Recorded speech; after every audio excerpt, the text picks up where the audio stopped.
Welcome to the introductory training on leverage creativity. In the next few minutes, I'm going to share with you a simplified version of the leverage creativity process, a practical way to generate effective, relevant, and genuinely creative high-value ideas, not by brainstorming, not by waiting for inspiration, and not by trying to be creative, but by directing our thoughts in a way that allows us to experience creative ideas emerging naturally. And when I say creative ideas, I mean far more than just artistic endeavors.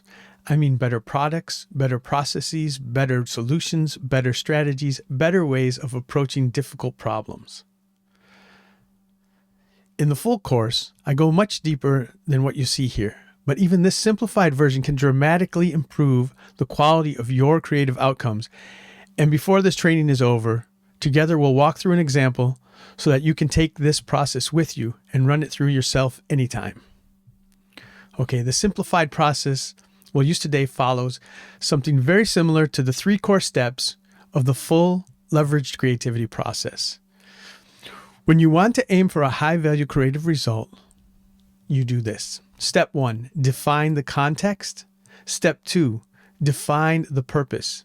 And step 3, integrate those two together. That's it. Simple on the surface and surprisingly powerful even without going as deep as the full course. Let me show you what I mean. Imagine a piece of paper. A hand is holding something. Markings appear on the paper, and the hand moves that thing, touching the paper.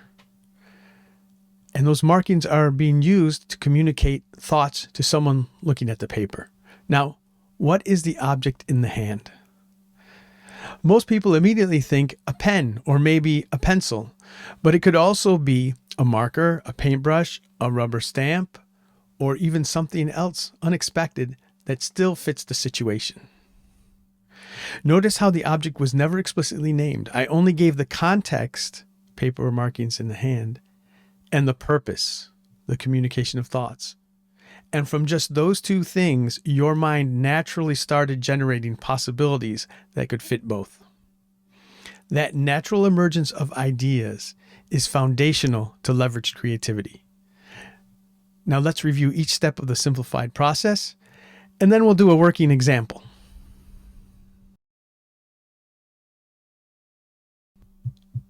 Step 1 is define the context.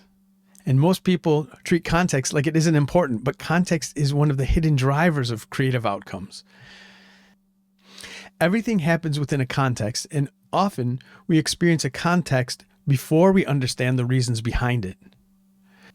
When working with a product, process, or problem, we need to understand where we are. When and where does our creative result take place? What does it interact with? What does it interface with? When you define the context, you've set the stage for ideas to emerge naturally, but those ideas will not have any firm direction until you do step 2.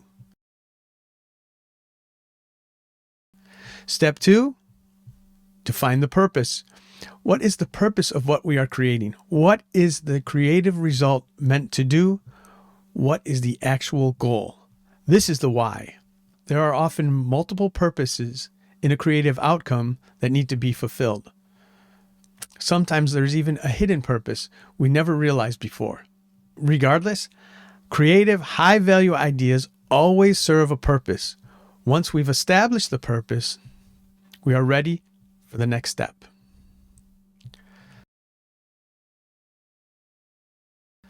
Step 3 is integrate the context and the purpose together. Now we are at the powerful part. This is where we begin actively combining and adjusting context and purpose together. We call this integration. At this step, we review the context and the purpose, and we ask ourselves, what meets this purpose in this context?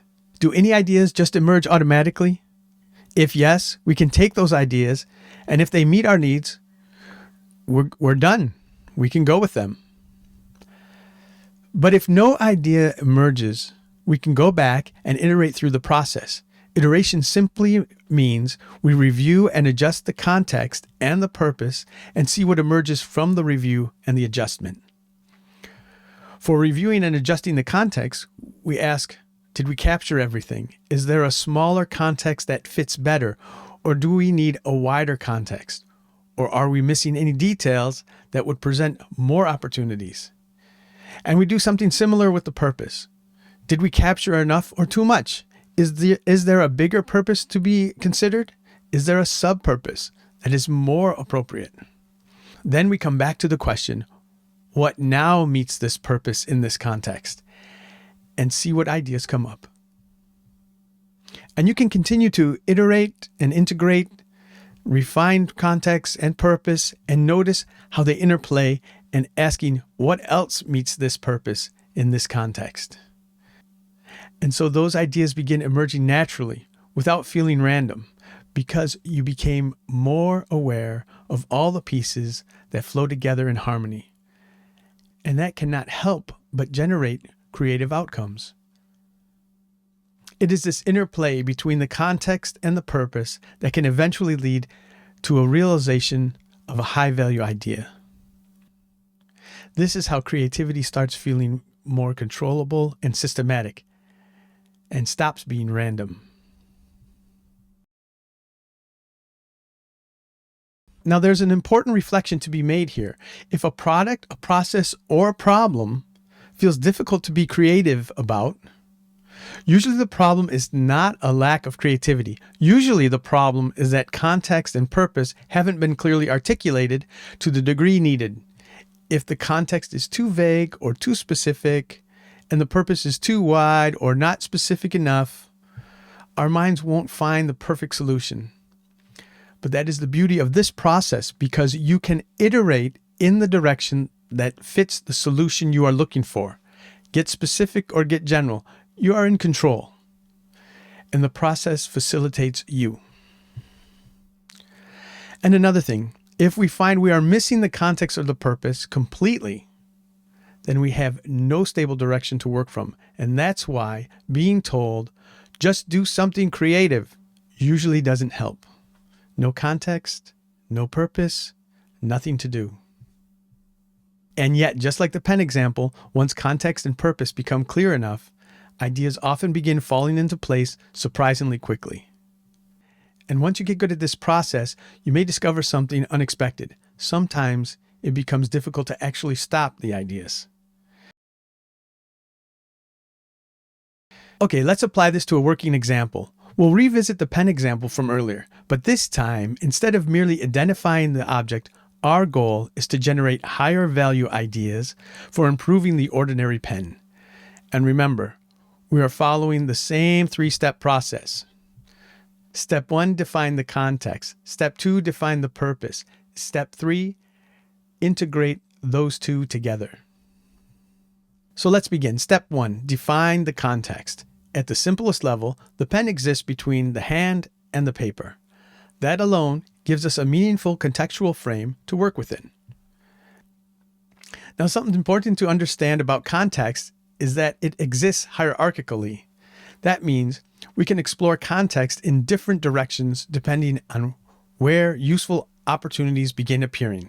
Sometimes we step back and look at the larger surrounding environment. Other times we step inward and examine the details of individual elements more closely.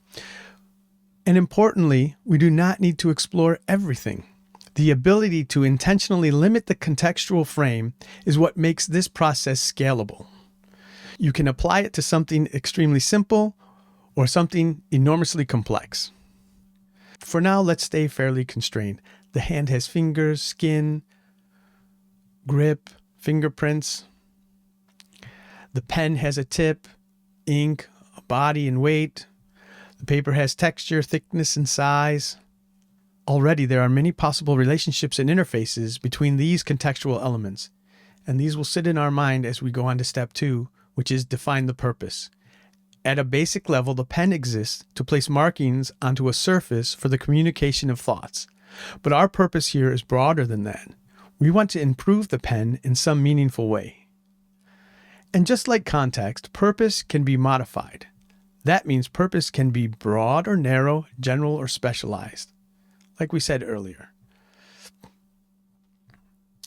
For example, the broad purpose of the pen may simply be communicate thoughts, but a more refined purpose might become communicate more comfortably, communicate more precisely, communicate more securely, or communicate effectively within a fast-paced medical environment. Notice what is happening. As purpose becomes more refined, the creative direction becomes more focused. And just like context, we do not need to define every possible purpose. We can intentionally limit the purpose we are working with depending on the type of creative outcome we are seeking. There'll be times when we want it vaguely defined to open up more possibilities. This is another reason the process scales so well. And step 3 is integrate the context and the purpose together. As we do this, we ask the question, what is it that meets this purpose, improving communication of thoughts, in this context of a hand holding the pen and writing on paper? In other words, what would make a basic pen better? So it's always useful to start with the simplest of changes, just to see if anything stands out. Never underestimate the simple stuff. But we'll look deeper too. We could just change the color of the ink. Some flashy color, a deeper black to stand out. This is a very minor change. It's not exciting, but it could be if changing the ink gets us the value we're looking for. We could change the size of the tip. This kind of change is a little more expensive because it affects the size of the writing and would also impact how fast or slow the ink would be used up, depending if we increased or decreased the size of the tip. We could introduce another tip at the same time, like a double-lined pen, drawing 2 lines at the same time. That's interesting. We could increase the length of the body or shorten it. But I'm not sure why we want to do that. Maybe it's better for people with longer hands or shorter hands. We could increase the size of the ink reservoir. That's a different kind of change. Interesting. Make it last longer. And we could sell pens that outlast the competition and get a premium price. Make it last not as long and you get a bad reputation. We could modify the chemistry of the ink and add visual elements like sparkles. Already we're seeing some creative and somewhat high-value ideas for the context and purpose we're looking for. But I think we can do better. And notice, I don't care if I question the idea. There's no reason to suspend judgment. It doesn't stop me from keeping track of an idea because I can always come back to it later if I change my mind. This is much more natural than suspending judgment. And it's not something forced. I call it stress-free creativity or politically incorrect creativity. You don't have to suspend judgment just because you have an idea. And suspending judgment just because you have an idea could be problematic in some situations. All right, now let's explore changes at a higher level. These types of changes start adding complexity, but still within the domain of context and purpose. First, we can consider part of the context we didn't talk about yet, such as when the pen is used. What about if it's at night? How about a little rim light around the tip that could help capture thoughts in the middle of the night?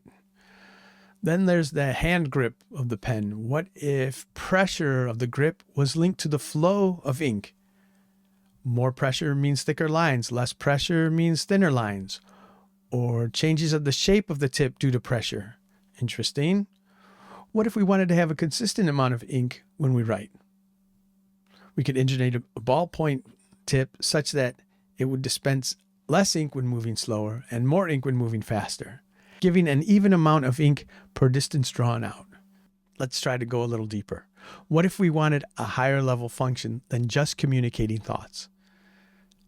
Like give some kind of feedback to the writer about the pen. We could get even more narrow in the context and go inside the pen. What if we gave the user feedback on their usage? A small computer chip inside the pen could monitor ink supply, record movement, and monitor movement and alert when handwriting gets sloppy. Let's go back to that one example purpose, communicate in medical environments. The pen could track the holder's heart rate because when you're touching a pen, there's your fingers have a pulse in them.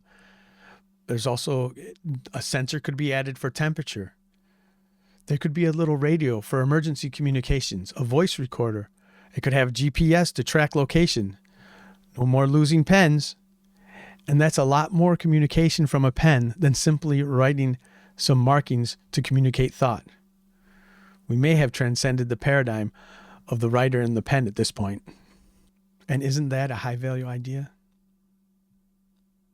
And a quirky personality wasn't needed, and inspiration was not waited for either.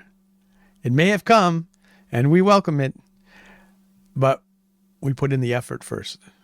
And let me tell you why this was not brainstorming in the least, because all the changes in this exercise map to leverage points I teach in the full leverage creativity process.